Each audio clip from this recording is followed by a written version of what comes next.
चर्चा कधी करू शकतो. कोकाटे यांचा राजीनामा द्यावा अशी मागणी होती ती, परंतु अजितदादांनी फक्त त्यांना समज दिलेली आहे का असंवेदनशील नेत्याला फक्त समज देऊन सोडून देणं?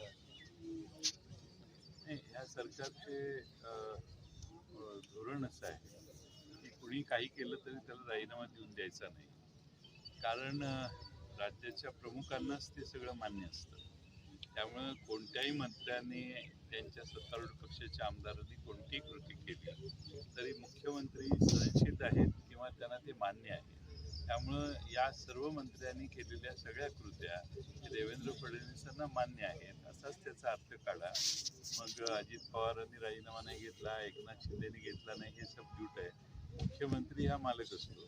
मुख्यमंत्र्यांनी त्या सगळ्या गोष्टींना मान्यता दिलेली असल्यामुळे ते सगळे आज त्यांचे सहकारी म्हणून काम करत आहेत. मला माणिकराव कोकाटे यांच्या व्यक्तीविषयी काही बोलायचं नाही किंवा आणखी कुठल्या मंत्र्याविषयी, पण मुख्यमंत्र्यांनी आपलं सरकार जनतेच्या समोर कसं दिसायला पाहिजे याचा फार बारकाईने विचार करायचा असतो आणि संवेदनशीलता जर कमी झाली तर असा विचार करणं थांबतं. भाजपा